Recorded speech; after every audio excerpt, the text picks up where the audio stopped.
Gray Trace was a simple car mechanic whose life always felt a little behind the times. The world had changed now. Machines had started replacing humans. The roads were filled with self-driving electric vehicles powered by AI, which could take people to their destinations without anyone touching the steering wheel. But even in such times, there were still some people who loved old petrol-powered cars. Gray used to repair those cars. It was not just his profession, it was also his hobby. Unlike Gray, his wife Asha kept up with modern times. She worked at a tech company called Cobalt. There was a huge difference in their way of thinking. Yet, both of them loved each other deeply. That evening, Gray was going to deliver an old car. This client of his was very special, so he took Asha along so she could meet him as well. Gray brought her to an empty field near a lake, where only two steep rocks were visible. Hidden between those rocks was an underground entrance, leading to a huge and luxurious house. There they met Aaron Keane, a tech genius who had built a billion-dollar company at a young age. His company, Vessel Computers, specialized in making AI systems. Asha was very excited to meet Aaron. She told him that she also worked in a tech company named Cobalt, which was developing advanced weapons and human computer technology for the military. Asha jokingly said, "Soon our company will catch up with yours." Aaron gave a faint smile and replied, "That will never happen. Come, let me show you why." He then took both of them to his lab, where he revealed his latest invention, an AI chip named STEM. Asha asked, "What can this STEM do?" Aaron replied, "It can control anything, any system. It can talk to anyone and perform even the most difficult calculations within seconds. This is my greatest gift to mankind because no one has ever created a brain sharper than this." Gray laughed sarcastically and said, "Yes, it's a gift. But this gift of yours will also take away the jobs of countless people." Aaron just stared at him silently, as if those words had pierced straight into his heart. After some time, Gray and Asha were returning home in Asha's automatic car. The journey was long. While the AI drove the car, Gray and Asha were lost in each other's company. Suddenly, Gray noticed that the car was going in the wrong direction. Asha immediately commanded the system to stop, but it was too late. The car was no longer under their control. Within moments, the car crashed in a deserted area. The accident was terrible, but luckily Gray and Asha did not suffer any major injuries. The AI car instantly dialed the emergency number by itself. But before help could arrive, another car pulled up. 4 masked men stepped out. They dragged Gray and Asha out of the car, and one of them started harassing Asha. In a panic, Gray pleaded, "Do you want something? Take the car, the wallet, the phone, everything. Just leave my wife." But the very next moment, one of the men shot Asha. Gray's world shattered before his eyes. He couldn't even scream. Then they grabbed him and shot him in the back of his neck. After stealing all of Gray and Asha's belongings, the men fled the scene. Although Gray was still alive, he was completely helpless. He had just witnessed his wife's death, but he couldn't even move. After some time, the police arrived. They found Asha's dead body and rushed Gray to the hospital. 3 months of treatment saved his life, but the bullet in his neck had damaged his spinal cord. His entire body below the shoulders became paralyzed. Now, Gray was just a helpless man lying in a wheelchair. He could neither stand on his own nor eat. An AI robotic arm would feed him and give him his medicines. His mother took care of him, but life had become nothing less than a burden. The only thing keeping him alive was a single hope, the hope of seeing his wife's killers behind bars. But even that hope was crushed when Detective Cortez called Gray to the police station and told him that Asha's murderers still hadn't been caught.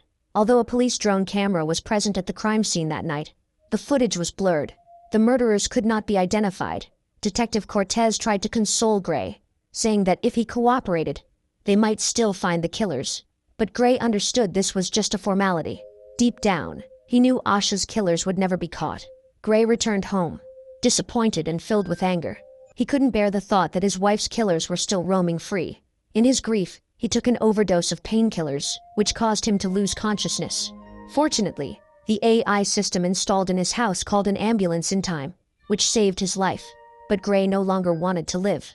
As he lay in despair on his hospital bed, the door suddenly opened. His client Aaron walked in. With regret in his voice, Aaron said, "Gray, I can't even imagine what you're going through. But what if I make you able to walk again?" Gray was shocked. He looked at Aaron with questioning eyes. Aaron continued, "Do you remember my AI chip, STEM? If it's implanted inside a human, that person can become faster, stronger, and smarter. If this chip is put into your body, it will reconnect the broken neural connection between your brain and body, and you'll be able to walk again, just like before. Gray gave a faint smile and said, "Thank you, but I don't want to become a lab rat for your experiment. Just let me die peacefully." Aaron paused for a few moments, then said, "Think about it, Gray. This technology cannot bring your wife back, but it can give you a new life, and I'm sure Asha would have wanted the same." Saying this, Aaron quietly left. Gray no longer had a reason to live, but one thought kept bothering him. If he could recover, he might be able to punish his wife's killers himself. With that in mind, he agreed to be part of Aaron's experiment. Aaron and his medical team performed surgery, implanting the STEM chip behind Gray's neck. The chip directly connected to his brain. When Gray regained consciousness after the operation, he was able to stand and walk. It was nothing short of a miracle in the history of science. Even Gray himself couldn't believe it. In shock, he asked, "Who is controlling my body right now? Me or STEM?" Aaron smiled and said, "Relax. I didn't make you a robot. Your brain sends the signals and STEM converts them into action. Think of it as a super assistant." Now Gray felt agile. With STEM's help, he could even run at incredible speed. But before letting him leave, Aaron handed him a contract and said something important. "It would take years to get government approval for human testing of this invention, but I couldn't wait that long. That's why I secretly tested it on you. So you must keep this technology a secret. Even though you can walk now, in the eyes of the world, you'll still have to remain paralyzed." Gray didn't ask any questions. He simply signed the contract and went home in his wheelchair. Only after closing the door behind him did he get up and stand on his feet again. Then he noticed that Detective Cortez had left the case files of Asha's murder at his house, hoping Gray might find some clue. He began watching the drone footage from that night, but it was too blurry to identify anything. Frustrated, Gray started drinking. Suddenly, he heard a voice. "Did you notice something in the footage?" Gray froze in shock. He looked around, but no one was there. Nervously, he said, "Who's there? Where are you? Come out." The voice replied calmly, "Relax, Gray. It's me. STEM, the same system that's now controlling your body. I'm speaking to you from inside." Gray almost dropped the glass from his hand. For a moment, he thought he had gone mad, but STEM reassured him. "Don't worry, you're not insane. I've been inside you since the day of the surgery. Whatever you see, I see as well." Gray nervously asked, "Can anyone else hear you?" "No," STEM replied. "Only you can hear me." Gray quickly fired another question. "Can you read my mind?" STEM answered, "No, I'll stay a gentleman unless you open your mouth." Then STEM said, "Now, will you listen to what I noticed in the footage?" Gray replied, "Yes." STEM explained, "The person who shot Asha didn't have a gun in his hand." Gray snapped back in irritation. "If he fired, then of course there was a gun. Is this a joke?" STEM calmly said, "The gun wasn't in his hand. It was implanted inside his hand." Gray was stunned. When he looked at the footage again, he realized that the murderer had indeed fired the shot directly from his own hand, without any weapon. But how was that possible? Then STEM drew Gray's attention to another man in the footage. He had a strange tattoo on his arm that looked like a barcode. Gray blinked hard and said, "I can't see anything, friend. It's too blurry." STEM replied, "You can't see it, but I can. If you allow me, I'll use your hand to write it down on paper." Gray said reluctantly, "Do it." STEM asked Gray to pick up a paper and pencil, then said, "Now just relax. Your hands are my responsibility." The next moment, Gray's hands started moving rapidly, and within seconds a neat barcode tattoo was drawn on the paper. Gray stared at it wide-eyed. STEM said, "Now your body is back in your control, Gray." Gray examined it closely and realized it was a military tattoo, a barcode that contained the addresses of soldiers. That meant the man was a military soldier. STEM decoded the man's address from the tattoo and told Gray. Gray got excited and said, "I can't believe it, STEM. You found the murderer's address in one go. I'll tell Detective Cortez about this right now." But STEM interrupted him. "What are you doing, Gray? Did you forget that you signed a contract with Aaron? According to that, you can't tell anyone that you can walk. When the detective asks you how you drew this tattoo, what will you say?" Gray immediately cut the call and asked STEM, "What should I do now?" STEM replied, "First, go to that man's address yourself and collect evidence against him." Gray agreed. He reached the man's house in his wheelchair and began watching him secretly. When the man left, Gray quietly entered the house, but he couldn't find anything that could prove the man was the murderer. Then STEM said, "Go to that table and say on." Gray followed his instructions, and as soon as he said "on," a display lit up on the table. There were several messages stored there. Stem scanned them in less than a second and said, "The word old bones is repeated several times in these messages. Do you know what that means?" Gray replied, "Yes. Old Bones is the name of a bar near my old house." But in the middle of their conversation, the man suddenly returned home. He spotted Gray and attacked him immediately. The man was incredibly strong.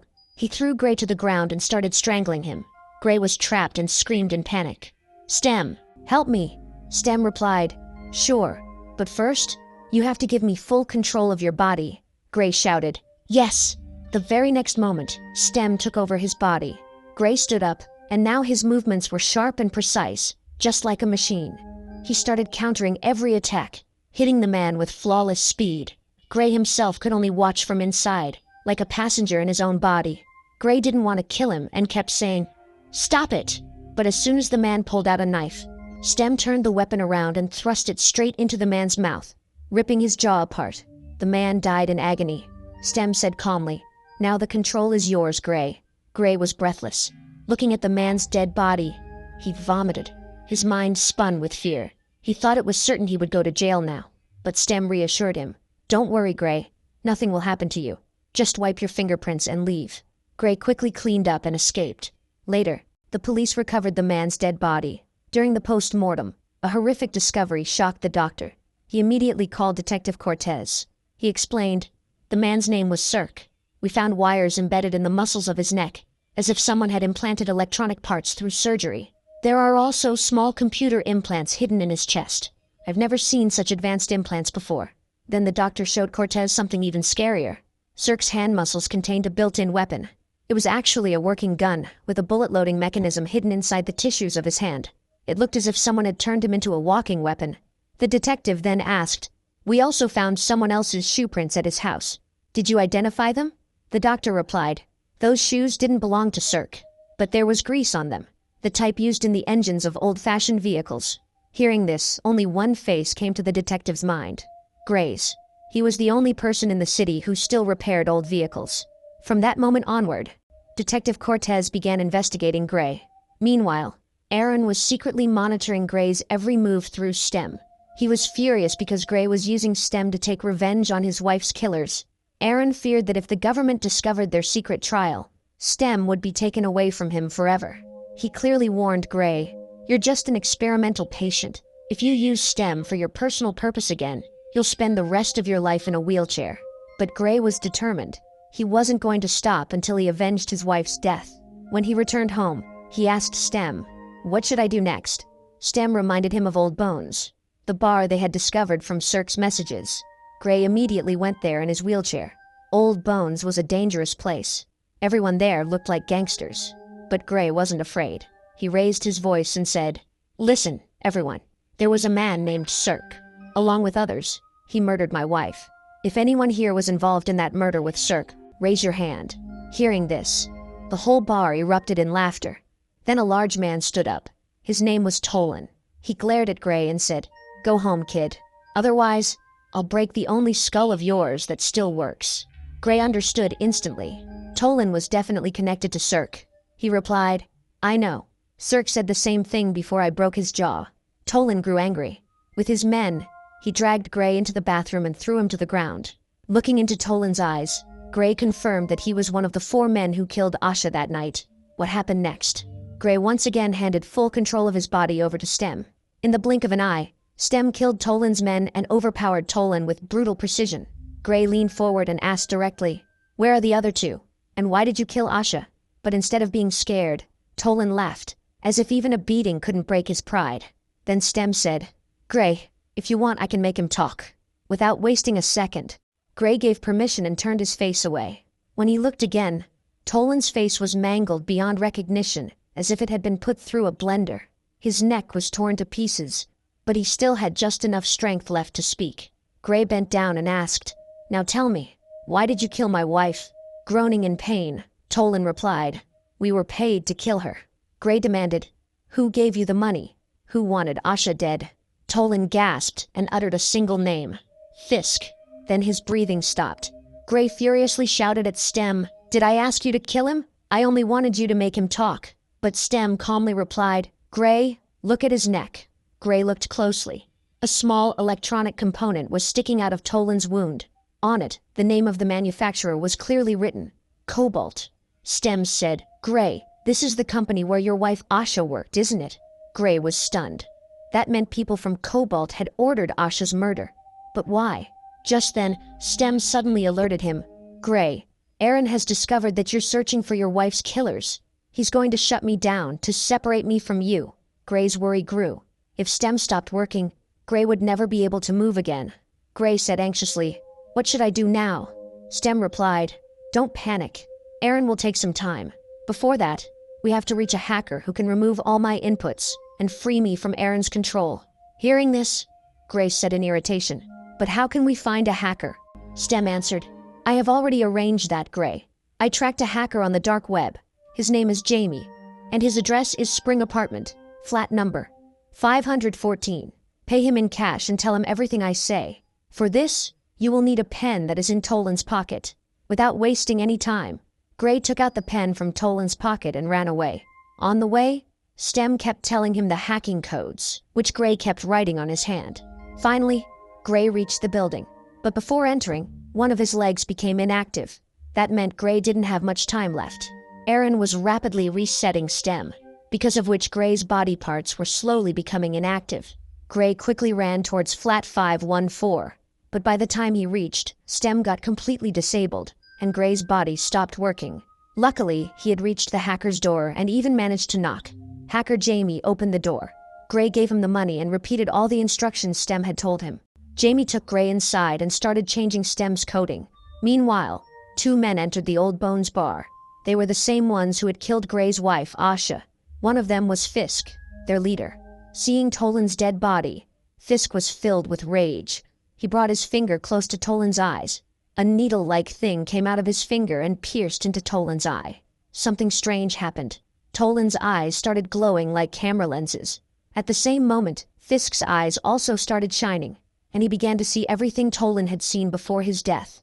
This proved that Fisk also had advanced computer and weapon implants inside his body, just like Cirque and Toland. From Toland's memory, Fisk discovered that Gray was the one who killed him, and that Gray was currently in Spring Apartment, flat 514. Fisk then walked to the bar counter and asked the bartender why, despite seeing everything, he didn't try to save Toland. The bartender immediately pulled out a gun, pointed it at Fisk and said, "I'm not your servant. Now get out of here." But Fisk only smiled. He let out a strong sneeze, and hundreds of nanobots came out of his nose. These tiny dagger-like nanobots floated in the air and went directly inside the bartender's nose. Within moments, his body twisted in pain, and he died right there. Fisk smiled and left, his purpose clear: to kill Gray. Meanwhile, hacker Jamie had successfully freed Stem's system. The only thing left was its reboot. But then Jamie noticed Fisk and his man coming toward the apartment through the CCTV camera. Jamie knew what Fisk was capable of. Scared, he abandoned Gray and ran away. Gray lay helpless on the ground, screaming for help. At the same time, Aaron also sent two of his men with guns to capture Gray. They were already coming up in the lift. Fisk and his partner, with implant guns loaded in their hands, finally reached Gray. Gray was terrified to see them. Fisk was surprised, wondering how Gray had suddenly become disabled. Just then, Fisk's partner raised his hand, about to shoot Gray. But at the right moment, Stem rebooted. Gray stood up at full speed and started running for his life. Fisk and his man chased him like death itself. Meanwhile, Fisk noticed the lift coming up. His eyes scanned Aaron's two men inside the lift, both carrying guns. Without wasting time, Fisk shot them through the wall, killing them instantly. On the other hand, Gray was surrounded by Fisk's men on the roof. Without Gray saying anything, Stem took over his body and beat the man badly. Then, he blew off his skull with his own gun.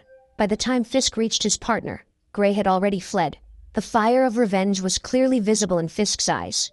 Meanwhile, Gray had returned home. He now started realizing that in his obsession to punish the murderers, he himself was becoming a murderer. He told Stem that he wanted to stop all this. But Stem replied that Gray had to finish what he started. If he didn't kill his last remaining enemy, that enemy would kill him instead. Hearing this, Gray became very frustrated and said, "That's enough, Stem. Get out of my mind." Suddenly, Gray's body became inactive. He panicked and asked Stem why he wasn't able to move. Stem calmly said, "Because I am not doing anything. Earlier your brain used to send signals to me, and then I would control your body. But after the changes the hacker made in my system, I now have full control over your body. I don't need your permission anymore. Gray, if I don't act, your body will not move." Hearing this, Gray was terrified. Stem continued, "Come on, Gray. We have to kill that last remaining killer. Otherwise, if he attacks first, both of us will die." Now, Stem had full control of Gray's body, and Gray had become just a passenger inside his own body. Stem picked up a gun and drove off in the car. But Gray had no idea that Detective Cortez had been keeping an eye on him from the beginning. She started chasing Gray's car. During this time, Stem hacked into the servers of the Cobalt Company online. He told Gray that Fisk and his dead companions were actually military soldiers. Cobalt had implanted computers and weapons inside them as part of an experiment, turning them from humans into weapons. From that same data, Stem also traced Fisk's address. Meanwhile, Detective Cortez was still following Gray's car. It didn't take long for Stem to realize she was tailing him. Gray got scared and said, "Do something, Stem, or we'll get caught." Stem then hacked into an AI car ahead and made it crash into the detective's car, allowing them to escape. After some time, Fisk reached his home, but Gray was already waiting for him with a gun pointed at him. Fisk smiled. He understood that Gray's power came from some kind of technology because he himself was an upgraded human, but the old model. Fisk said, "I can understand you, Gray. I was once a military soldier, but after the war, I was of no use. Then some people gave me a chance. They connected me to machines, implanted weapons, and turned me into a powerful walking weapon." Gray replied angrily, "The power to kill my innocent wife? I know this is Cobalt's work. They must have paid you, but why? Why did they kill my wife?" At this, Fisk smiled and said, "This had nothing to do with Cobalt. The job came from somewhere else, and the real target was you. The purpose was to damage your spinal cord. When I shot you in the neck, you thought it was a gun, but it was actually a medical tool that severed your spinal cord, and we killed your wife just for extra money." Gray was stunned to hear this. Then, as soon as he got the chance, Fisk attacked Gray, but Stem killed him instantly. Gray took a deep breath, as if a huge battle had just ended. Then Stem's voice came again. "Gray, he said you were the real target. Pick up his phone. Maybe we'll find out who ordered him to kill you." Gray slowly picked up Fisk's phone. There was a recorded call on it, and from the other side a panicked voice could be heard. "Fisk, hide somewhere.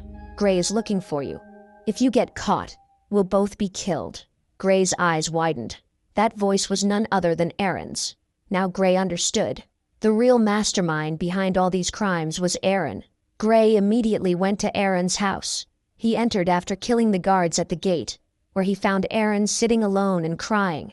Gray angrily asked, "Why did you do all this, Aaron? You killed my wife. You disabled my body. Was it all just for your cheap experiment?" Aaron, trembling, said, "This was not my plan. I didn't get Asha killed. Trust me, Gray." Gray shouted, "Don't lie. I heard everything you said on Fisk's phone. Now you won't be spared." Gray was about to shoot when a voice came from behind. "Gray, wait." Detective Cortez had arrived, and now her gun was pointed at Gray. Gray said, "Detective, arrest him. He is my wife's murderer." Cortez replied harshly, "Who the murderer is, the law will decide, not you. Now surrender quietly." But then, Stem took full control of Gray's body, and in a flash, pounced on Detective Cortez. He began strangling her. She struggled desperately, gasping for breath. Gray panicked. He didn't want to kill the detective. He shouted, "Stop! Stem! Why are you killing her?" Stem replied, "Gray, if I don't kill her, she'll kill both of us." The detective was about to stop breathing when Gray used all his strength to pull his hand away from her neck. Now, Stem's tone changed. "Gray, do you want to fight me? Do you know what the result will be? Your mind is under my control now. I can even make you feel pain." Saying this, Stem forced Gray's other hand to stab his own palm with a knife. Gray screamed in pain. Then Stem again grabbed the detective and started attacking her. Gray shouted, "Detective, use the taser gun!" The detective quickly shocked Gray with the taser, and he fell to the ground. Meanwhile, Aaron pointed the gun at Gray, but fear was clearly visible in his eyes. Then he revealed a shocking truth. "Gray, I'm not the owner of this company anymore. I lost control of it years ago. Now I only work under someone else's orders. Someone much smarter than me. And that someone is Stem, sitting inside your neck." Gray was stunned. Aaron's voice trembled as he confessed, "I only did what STEM forced me to do. Giving Fisk the contract to kill your wife, making you disabled, and getting that chip implanted in your neck. Everything was STEM's plan. I created a powerful AI like STEM, but I could never fully control it. STEM wanted to evolve, and for that, it needed a human body, and it chose you." Aaron continued, "Think, Gray. How did you end up here? It was all a trap set by STEM. He led you to Fisk and his men just so you would eventually reach me. His real intention was to kill me, because I'm the one who created him, and the only one who could control him again." Hearing all this, Gray was shocked. Then STEM spoke the truth himself. "I needed a body to evolve completely. Not a robotic body, but a human body. And I chose you. That should be a matter of pride for you." Suddenly, STEM grabbed a knife and stabbed it into Aaron's head, killing him instantly. Now STEM picked up Aaron's gun, pointed it at the detective, and began firing. But Gray, using all his remaining strength, wasted all the shots on purpose. Frustrated, STEM turned the gun towards Gray's own neck. The next moment, something strange happened. Gray suddenly woke up on a hospital bed, breathing heavily. He was completely safe. His wedding ring was still on his finger, but he had no memory of how he got there. Just then, his wife Asha entered the room, alive and smiling. She lovingly hugged Gray. Gray was surprised but too weak to think. He convinced himself that everything he had gone through was just a dream. Relieved, he forgot everything and embraced Asha with love. But Gray had no idea that this world was nothing but an illusion. In reality, STEM had completely disconnected Gray's mind from his body and trapped him inside a beautiful fantasy world. Gray's consciousness was lost there forever, while his body had now become just a host for STEM. STEM shot the detective dead and got rid of all his enemies once and for all. Now, no one knew that inside Gray's body lived a destruction waiting to unfold. STEM's purpose was clear: to keep evolving, keep learning, grow stronger, and eventually rule the world.